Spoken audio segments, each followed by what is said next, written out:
Olá pessoal, tudo bem? Eu sou o professor Eduardo e o nosso assunto dessa videoaula vai ser responsabilidade em matéria ambiental, beleza? Então faz aí a tua bebida preferida, serve a tua bebida preferida e acompanhe com a gente essa aula, beleza? Vamos lá. Então é o seguinte, essa matéria de responsabilidade ambiental, se a gente for falar em termos de direito brasileiro, nós temos duas possibilidades. Uma que é a responsabilidade subjetiva e a outra que é a responsabilidade objetiva. Qual é a diferença entre elas? Na responsabilidade subjetiva, nós temos aí a questão da subjetividade, ou seja, depende de uma análise. Que análise é essa?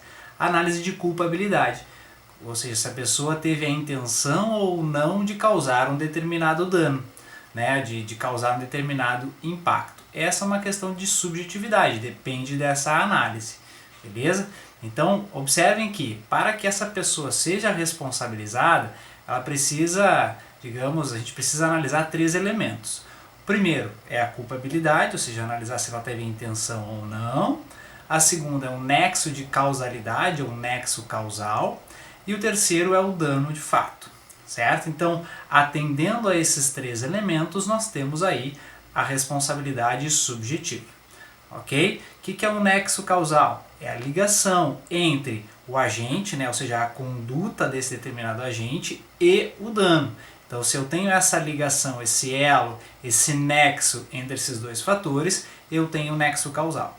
O dano propriamente dito, é claro que muitas vezes, dependendo da situação, vai depender de uma análise, vai depender de uma perícia, mas se existe a comprovação de que há esse dano, há o nexo causal, que é a ligação entre a conduta e o dano, e também há a possibilidade ou há essa análise de culpa, de intenção ou não intenção, preenchendo esses três elementos, nós temos a responsabilidade subjetiva.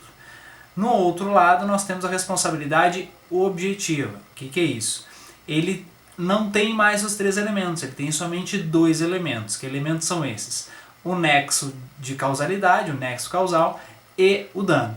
Então, tendo o dano e tendo uma conduta que causou aquele dano, eu tenho a responsabilidade objetiva. Eu não preciso analisar a intenção do agente. Então ele pode ter causado um dano sem intenção, mesmo assim esse agente, este carinha, ele vai ser responsabilizado.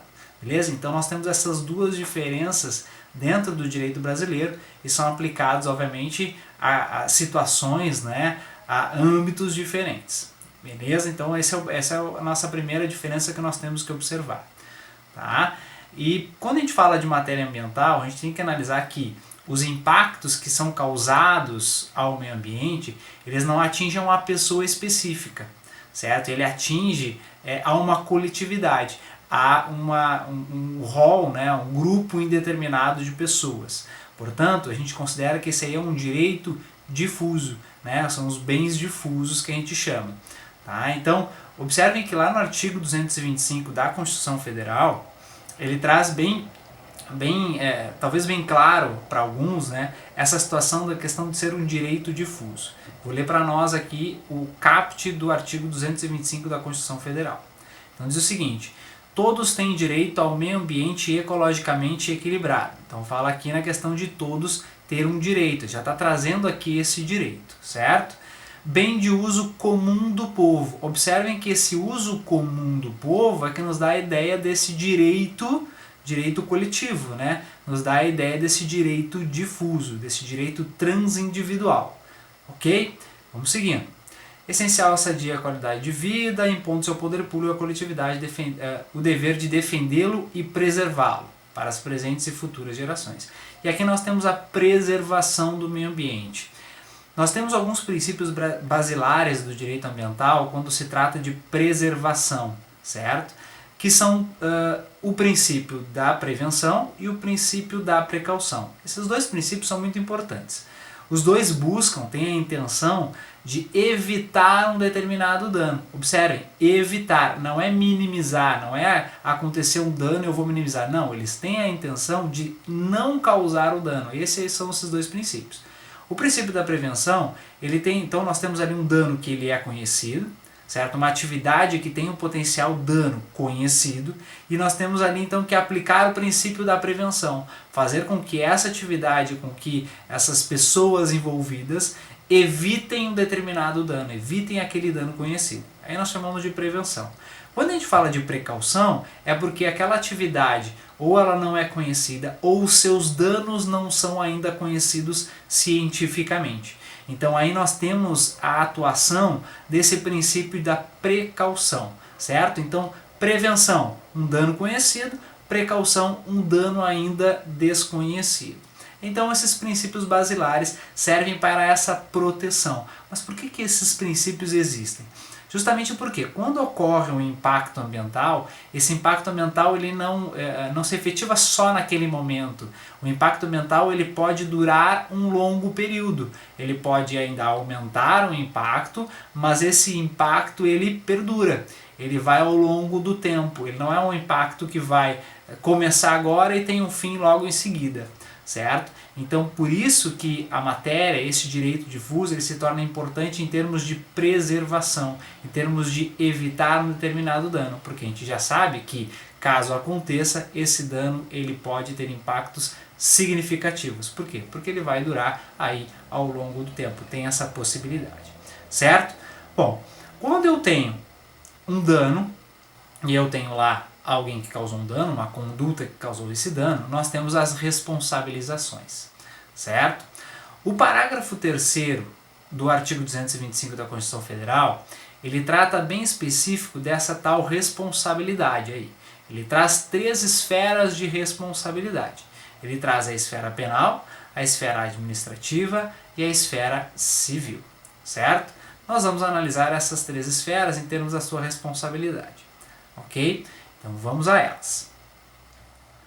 O parágrafo 3º do artigo 225, ele diz o seguinte: as condutas e atividades consideradas lesivas ao meio ambiente sujeitarão os infratores, pessoas físicas ou jurídicas, às sanções penais e administrativas, independente da obrigação de reparar os danos causados. Observem aqui que ele deixa claro as 3 esferas de responsabilidade: a penal, a administrativa e a questão da reparação de danos, ou seja, toda reparação de danos ele traz a esfera civil ali dentro dessa interpretação. Beleza? Então nós temos essas 3 possibilidades. O que é importante a gente observar aqui? Que essas 3 esferas elas são independentes, ou seja, elas atuam por si só.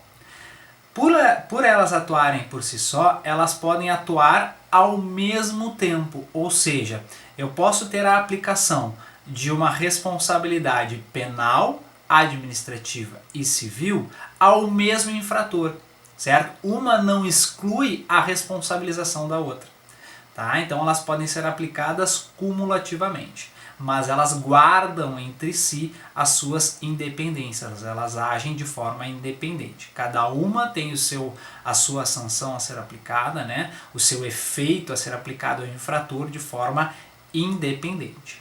Ok? Então vamos lá. Na esfera penal, a gente tem ou a responsabilidade subjetiva ou a responsabilidade objetiva. Então, subjetiva ou objetiva.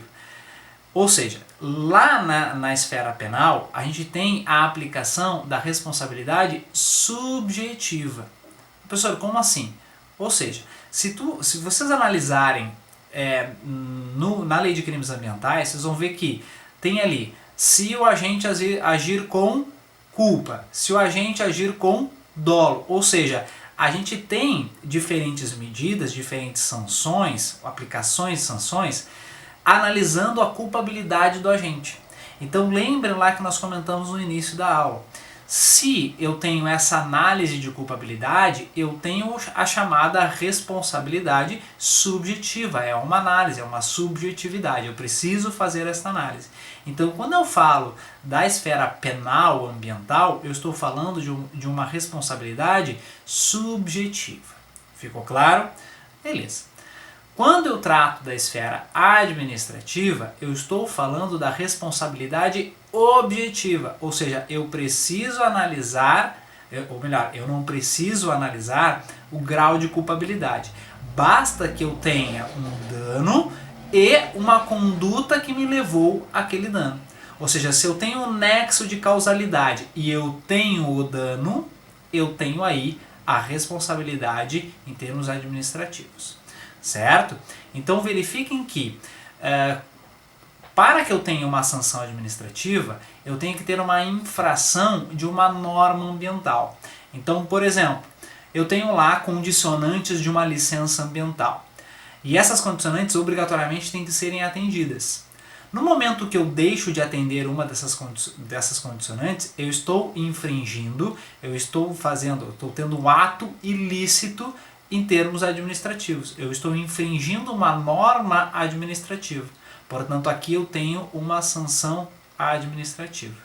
Ok? Mas isso não impede de, por exemplo, de causar um dano, mesmo eu atendendo. Imagina o seguinte, eu tenho uma determinada condicionante dentro da minha licença e eu estou atendendo esta condicionante.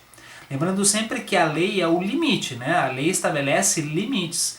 Mas em matéria ambiental, mesmo que eu esteja atendendo determinados limites, dentro inclusive da própria licença ambiental, eu posso estar causando degradação ambiental, porém dentro da lei, ou seja, o meu ato é lícito, eu estou dentro da norma, porém estou causando degradação. Beleza? Então aqui eu tenho um ato lícito. Eu posso ser responsabilizado administrativamente? Não posso. Eu só posso ser responsabilizado administrativamente se eu causar um ato ilícito, se eu infringir a determinada norma. Ok? Só que eu estou causando um dano. Portanto, eu posso ser responsabilizado civil. Ou seja, eu posso ter a obrigatoriedade de reparar o dano causado. Portanto, eu posso, mesmo tendo um ato lícito em termos administrativos e não ser responsabilizado, eu posso estar causando um dano e ser responsabilizado na esfera civil. Ou seja, eu posso ter a obrigação de reparar um dano. Ok? O inverso também. Se eu tenho um ato ilícito, em termos, por exemplo, administrativos, eu estou infringindo uma norma ou uma condicionante da licença ambiental, não estou atendendo, eu posso ser responsabilizado na esfera administrativa, e se eu causar um dano e esse dano, de fato, né, ter seus impactos à coletividade, eu posso ali também ser responsabilizado na esfera civil, ou seja, na reparação daquele dano causado. Ok? Então eu posso ali ter a aplicação das duas esferas conjuntamente. E é óbvio que eu não vou estar excluindo a esfera penal, né? Se de fato há a possibilidade, analisando criteriosamente a questão da própria rol que nós temos ali na Lei de Crimes Ambientais e de outras leis também que aplicam determinadas sanções penais, se eu vejo que tem a possibilidade de responsabilização penal também dentro daquele mesmo ato, eu posso ter as três responsabilidades sendo aplicadas ao mesmo tempo. Certo? Então nós temos essas três possibilidades aí. Agora, analisando a responsabilidade civil, né, civil ambiental, aí nós temos uma responsabilidade objetiva. Ou seja, eu não preciso analisar se eu tive a intenção ou não de causar aquele dano ambiental. Então veja como é importante essa questão da prevenção, né? A questão de evitar o dano. Porque se eu causar um determinado dano ambiental, eu não vou analisar se aquele agente causador teve ou não teve a intenção. Uma vez o dano causado, eu sou responsabilizado na esfera civil e sou obrigado a reparar o dano. Beleza? Então aqui eu tenho, na esfera civil, eu tenho a responsabilização objetiva, a responsabilidade objetiva em matéria ambiental. Beleza? Espero que tenha ficado claro essa parte. E qualquer dúvida vocês me escrevam, né? Curtam o canal, compartilhem esse vídeo, se inscrevam no canal, apertem lá o sininho para receber as notificações. Ok? Obrigado e até a próxima.